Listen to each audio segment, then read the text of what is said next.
Miss নম্রতা, please come with me. আমি বলেছি তো আমার কোনো ডাক্তার লাগবে না।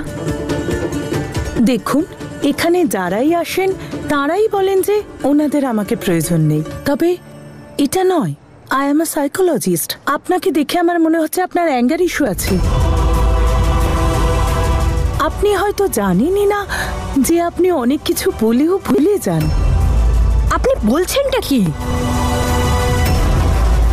আপনি বলছেন আমার অ্যাঙ্গার ইস্যুস আছে? Seriously? Trust me, you will be fine. I am sorry, but I don't trust you. In fact এখন আর কাউকেই বিশ্বাস করতে পারছি না।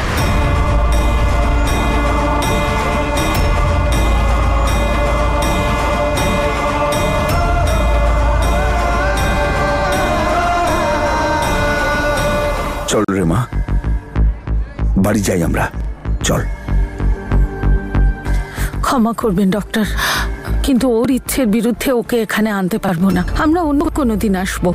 আবার অন্যদিন কেন দিদা? আজকেই চলো না। তোমার মনে হয় তো আমি অসুস্থ? হ্যাঁ আমি অসুস্থ। আজকেই ডাক্তার দেখাবো আমি। চলুন, আপনি আমায় নিয়ে চলুন। আপনি তো চেক আপ করাবেন। আজকেই একটা চেক আপ করিয়ে নেব। কথাটা শোন না মা, আমার কথাটা শোন। আমি চাইছি দাদু, তোমায় বোঝাতে বোঝাতে হয়রান হয়ে গেছি যে আমি একদম ঠিক আছি। তোমরা বুঝতে কেন পারছো না? কতবার বলবো যে আমি একদম নরমাল আছি। দেখুন, আমাদের যেতে দিন। আমরা খবর পেয়েছি যে এখানে মিসেস অদিত এসেছেন। প্লিজ আমাদের একটুখানি যেতে দিন। ওই তো মিসেস নম্রতা। ওই তো মিসেস অদিত। হ্যালো ম্যাম, কেমন আছেন আপনি? কেমন আছেন? মিস্টার অদিত মনে করেন আপনাকে ছাড়া তার জয় অসম্পূর্ণ। আপনি কি বলতে চান? প্লিজ আপনারা বাইরে যান। আপনারা আমার পেশেন্টকে ডিস্টার্ব করবেন না। She is not fine. এইসব আপনি কি বলে যাচ্ছেন বারবার? I am not fine, I am not fine. কে বলেছে আই এম নট ফাইন? দেখুন, আপনারা চলে যান এখান থেকে। আপনারা কে পাঠালো আপনাদের এখানে? যান। দেখুন স্যার, আমরা নম্রতা ম্যামের মুখ থেকে শুধু দুটো কথা শুনতে চাই। ম্যাম, আপনার স্বামী পাবলিকলি কনফেস করেছেন যে আপনাকে ছাড়া তার জয় অসম্পূর্ণ। আপনি এই ব্যাপারে কি বলতে চান? আমি মিস্টার অদিতের ব্যাপারে না কিছু জানতে চাই না শুনতে চাই। Just leave me alone please.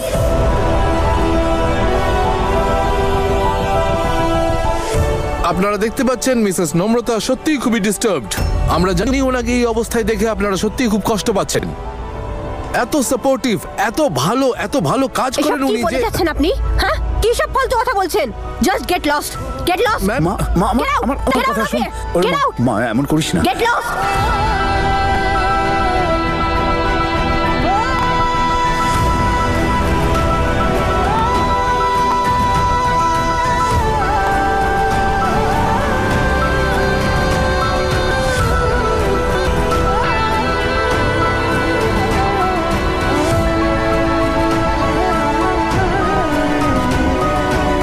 আমার তো ডিরেক্টর হওয়া উচিত ছিল।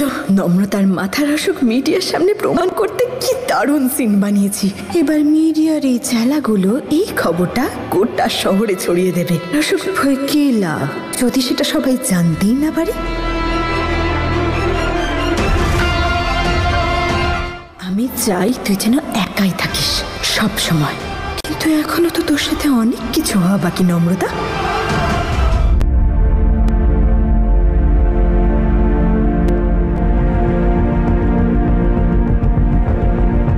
নম্রতা, এসে গেছিস মা?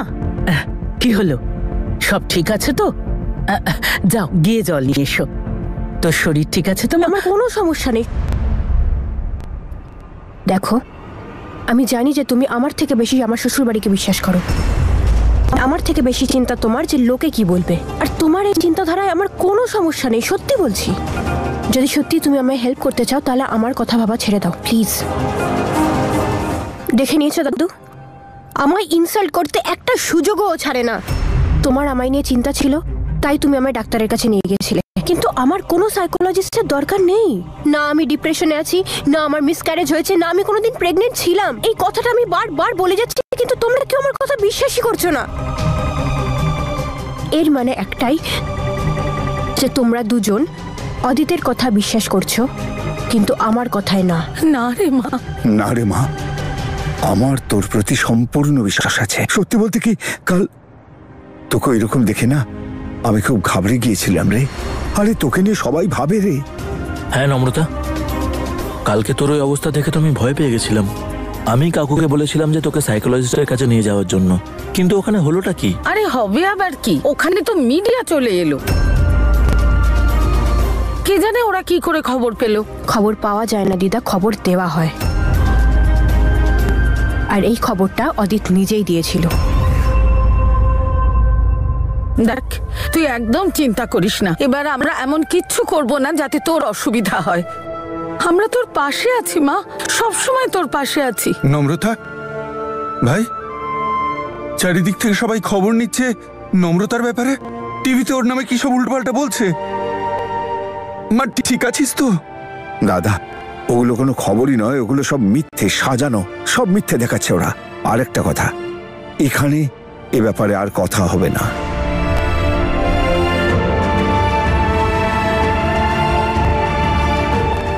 মা, তুই নিজের ঘরে যা, এদিকটা আমি সামলাচ্ছি, যা।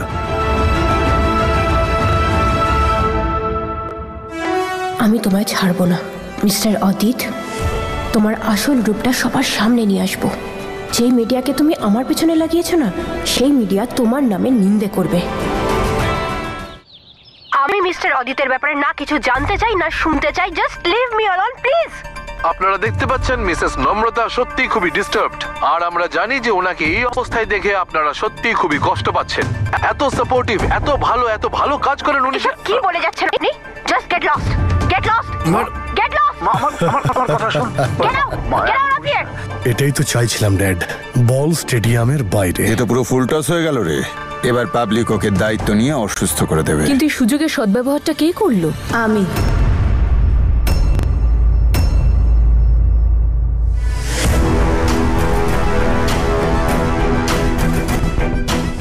ওহো, তাহলে এই কাজটা নূর সোনার। আমি দিদাকে সাইকোলজিস্টের নাম্বারটা দিয়েছিলাম নম্রতার জন্য, আর আমি জানতাম ওরা নম্রতাকে আজ ওখানে নিয়ে যাবে। সেজন্যই আমি মিডিয়াকে ইনফর্ম করেছিলাম, এটাই ভেবে যাতে মিডিয়ার কাছে এই কথাটা প্রমাণিত হয় যে অদিত নম্রতার অসুখের ব্যাপারে যা বলেছিল তা মিথ্যে নয়। কিন্তু আমি জানতাম না যে নম্রতা এভাবে রেগে যাবে আর এভাবে রিয়্যাক্ট করবে। কিন্তু যেটা হলো ভালোই হলো। বাবা, মিডিয়া এটা বুঝতে পেরেছে যে নম্রতা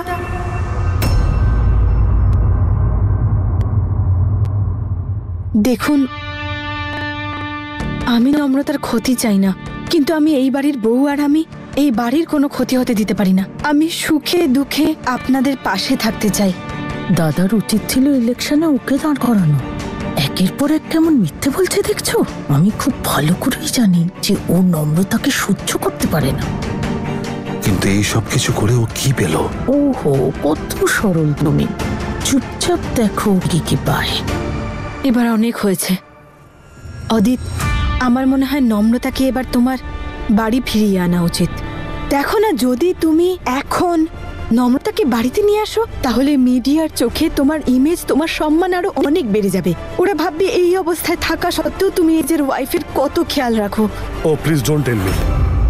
আমাকে শেখাতে এসো না যে আমি কি করব আর কি করব না। অ্যান্ড ইউ থিঙ্ক এই সব কিছুতে আমি তোমার অ্যাডভাইস নেব? কিন্তু আমি তো তোমার ভালোর জন্যই বলছি। অদিত এমনিতেও কিন্তু ঠিক কথাই বলছে। যাই বলিস, ওর মাথা কিন্তু খুব শার্প। ও যদি এটা পলিটিক্সে ইউজ করে, কামাল করে দেবে। এতদিনে আপনি আমাকে চিনলেন, এবার আমার ফটো ফ্রন্ট পেজে ছাপা। কিন্তু ড্যাড, ওই মেয়েটাকে আমি এক সেকেন্ডের জন্য সহ্য করতে পারি না। অনেক কষ্টে ওর হাত থেকে রেহাই পেয়েছি।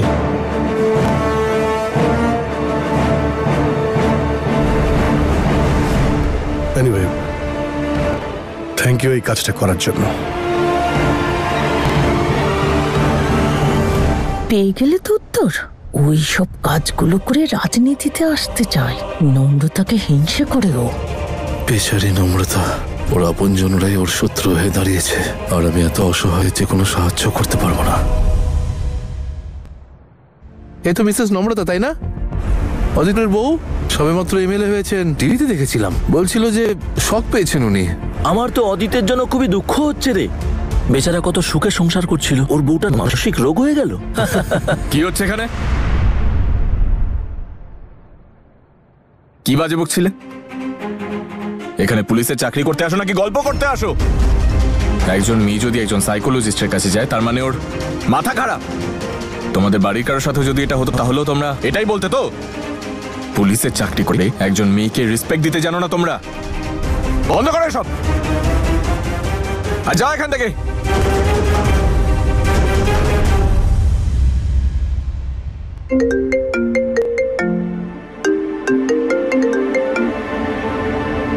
হ্যাঁ মা। কি ঈশান, তোকে বলেছিলাম না ছুটি নিতে? একদিন পর তোর আশীর্বাদ আর তোর ড্রেসও তৈরি হয়নি এখনো পর্যন্ত। তুই এখনই বাড়ি আয়, বুঝেছিস? মা আমি আসছি। এখানে নম্রতার সাথে এত কিছু হচ্ছে আর আমি নিজের বিয়ের আয়োজন নিয়ে পড়ে আছি। জীবনে তো কেন পরীক্ষা নিচ্ছে আমার। আইনো বৌদি, সময়টা খারাপ চলছে, জীবন তোমার পরীক্ষা নিচ্ছে। And I am really sorry যে আমি তোমাকে সাহায্য করতে পারিনি। ড্যাডের সামনেও আমি চুপ করেছিলাম। It's okay Nikhil, I understand. আর আমি এতে খুশি যে তোমার বাবা আর তোমার দাদার থেকে তোমার চিন্তাধারাটা আলাদা। আর বিশ্বাস করো, তোমার প্রতি আমার কোনো নালিশ নেই। Excuse me. Yes ma'am. 1 caramel latte for him and 1 cappuccino for me. Okay ma'am. বড় অদ্ভুত বৌদি, তোমার এখনো মনে আছে আমি কি ভালোবাসি। যেন আমার খুব কষ্ট হয় দাদার জন্য। তোমার মতো ভালো লাইফ পার্টনার কেউ চিনতেই পারে না। কোনো ব্যাপার না নিখিল, অ্যাটলিস্ট তুমি তো ওদের থেকে আলাদা। বাই দ্য ওয়ে, তুমি বলেছিলে তুমি কোনো প্রমাণ পেয়েছো বেসমেন্ট থেকে। কি পেয়েছো তুমি? হ্যাঁ, এই বক্সে ওই সিরিঞ্জটা আছে যেটা দিয়ে তোমাকে অজ্ঞান করা হয়েছিল।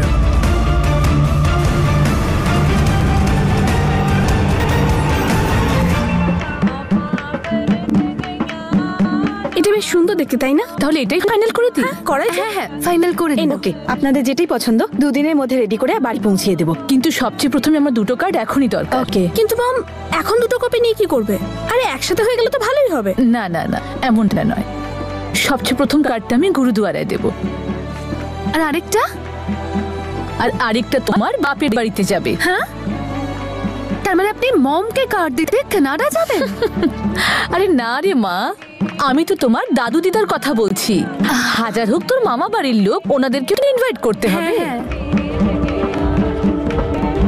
ওখানে তো নম্রতাও আছে।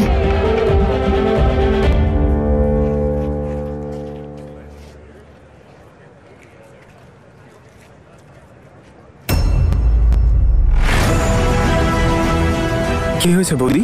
নিখিল, এটা তো খালি। কি?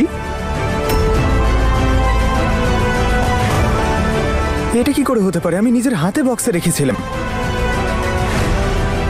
সাবধানে চেক করো নিখিল, কোথাও পড়ে যায়নি তো? এসব কি নিখিল? নূর ওটাকে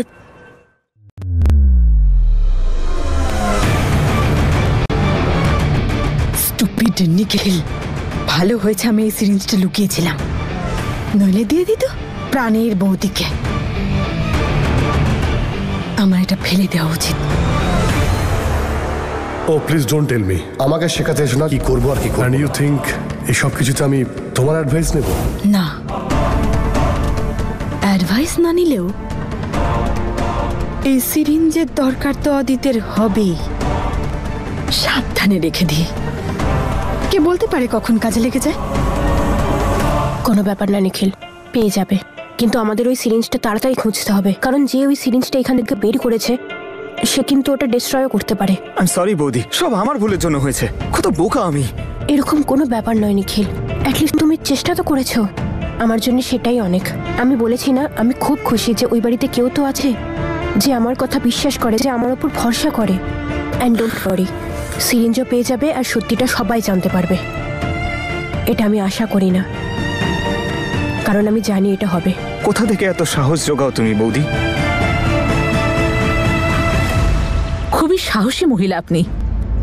তনু হলে নম্রতার এই অবস্থা দেখতেই পারতো না। দেখো, তুমি আমাদের নিয়ে চিন্তা করো না, তুমি বলো যে এখানে কেন এসেছো। আর এসব কি? আরে আপনি বাড়িতে এখনো কাউকে জানাননি? এই মাত্রই তো আপনাকে মার্কেটে বলেছিলাম। এত বড় খুশির খবর দিলাম আমি আপনাকে। আমি আপনাদের বাড়িতে যেতামই আপনাকে ইনভাইট করার জন্য। আপনার জেনে খুব ভালো লাগবে যে ঈশানের বিয়ে ঠিক হয়েছে। ঈশানের বিয়ে ঠিক হয়েছে।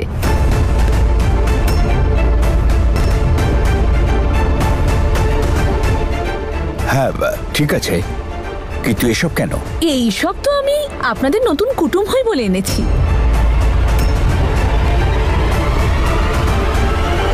কুটুম? আমাদের মেয়েদের তো বিয়ে হয়ে গেছে, তাহলে কার সম্বন্ধ নিয়ে এসেছো? এ বাড়ির একটা মেয়ের এখনই বিয়ে হওয়া বাকি, আর সে আপনাদের আদরের নাতনি। আমি ওর জন্যই সম্বন্ধ নিয়ে এসেছি।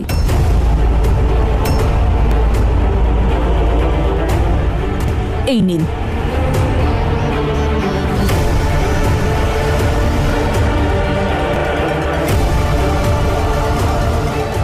দাদু,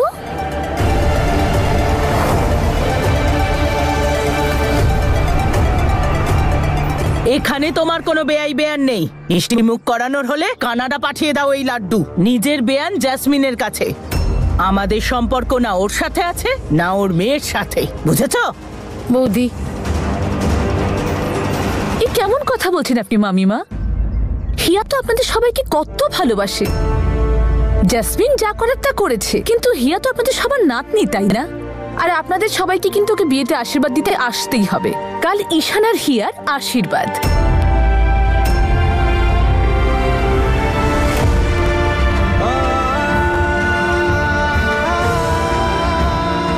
আর 8 দিন পরে ওদের বিয়ে। খুব মিষ্টি মেয়েটা, আর আমি তো ওদের দুজনের চটপট বিয়ে দিতে চাই।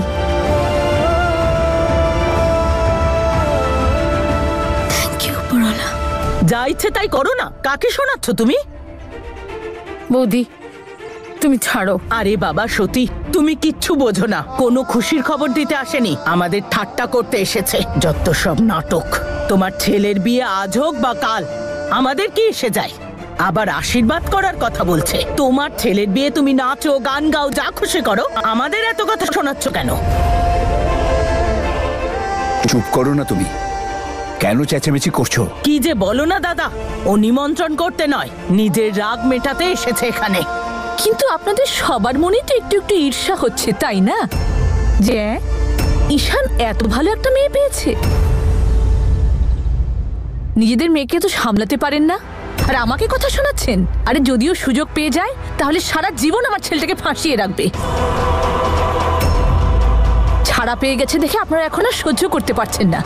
দেখো রেণুকা, ঈশানের এই খবরে আমরা খুবই খুশি, আর তুমি যেখানে এসেছো তার জন্য তোমায় অনেক ধন্যবাদ জানাই। আমাদের আশীর্বাদ ওদের মাথার উপর সবসময় থাকবে। কিন্তু একটা কথা বলি, আমাদের পরিবারের কেউ এই বিয়েতে উপস্থিত থাকতে পারবে না। তাই এই সমস্ত কিছু যা নিয়ে এসেছো ফিরিয়ে নিয়ে যাও। সেদিন যতটা খারাপভাবে আমাদের সাথে ব্যবহার করে গেছো না, সেই তিক্ততা এই মিষ্টিতে কেটে যাবে না। আর ঈশান খুবই ভালো ছেলে, ওকেও আমাদের আশীর্বাদ জানাই। দেখো, আমাদের জীবনে আমাদের নম্রতা সবার আগে, আর তোমার কথা ওর জীবনে যে বিষ ঢেলেছে। তাছাড়া যে আমাদের নম্রতাকে সম্মান করে না, তার জন্য আমাদের জীবনে কোনো জায়গা নেই। তুমি যেতে পারো।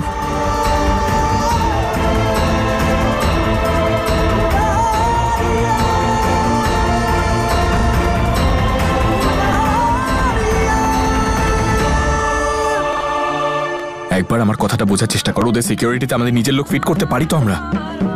না রে ভাই ঈশান, স্যার মা ওরা প্রত্যেকটা গার্ডকে নিজেরা পরীক্ষা করে রেখেছে। ওই বাড়িতে ঢোকা খুবই কঠিন রে ভাই।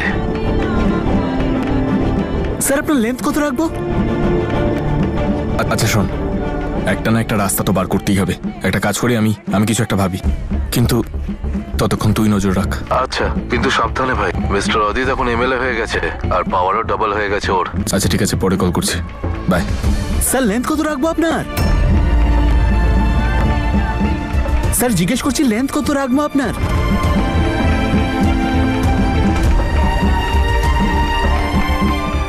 আর আমরা জানি ওনাকে এই অবস্থায় দেখে আপনারা সত্যিই খুবই কষ্ট পাচ্ছেন। এত সাপোর্টিভ, এত ভালো কাজ করেছেন উনি। কি বলে যাচ্ছেন আপনি? Just get lost. আমাদের বিয়ের আয়োজন শুরু হয়ে গেছে ঈশান, আর তুমি এখনো নম্রতার কথাই ভাবছো?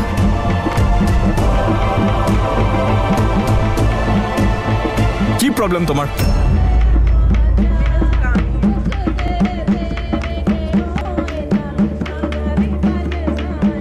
আই এম সরি, আমি ভাবলাম। Okay, অনেকক্ষণ ধরে তোমাকে কিছু জিজ্ঞাসা করছেন উনি।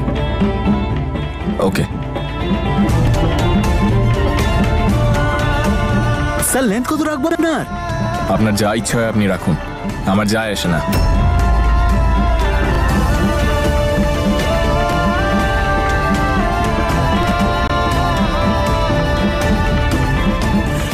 আরে মম, তুমি এসে গেছো?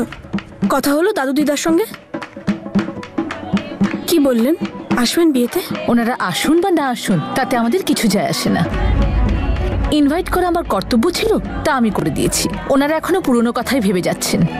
আর তুমি তুমি একদম চিন্তা করো না, আমি তোমাদের বিয়েটা এত হই হুল্লোড় করে দেব যে তোমার বাপের বাড়ির কথা একদম মনে পড়বে না। মা, তোমাকে না করেছিলাম না ওখানে যেতে, তাও কেন গেলে তুমি? এটা কি বলছিস ঈশান? ওটা শুধু নম্রতার বাড়ি নয়, তোর হবু স্ত্রীর মামা বাড়ি ওটা, তাই ইনভাইট তো করতেই হতো। তুমি খুব ভালো করেই জানো এই মুহূর্তে ওদের পরিস্থিতি কি, আর তাও তুমি ওদের বাড়িতে। না দাদা, অনেক হয়েছে, এবার অন্তত নম্রতার ব্যাপারে ভাবাটা বন্ধ কর। ও তোর রেসপন্সিবিলিটি নয়, ঠিক আছে? মল্লিকা একদম ঠিক বলছে, নম্রতা কখনোই তো রেসপন্সিবিলিটি ছিল না, আজও নেই। এবার তুই ওর চিন্তা করা ছেড়ে দে। তুমি এসব কি বলছো মা? ওর চিন্তা আমার আগেও ছিল, আজও আছে, আর ভবিষ্যতেও থাকবে।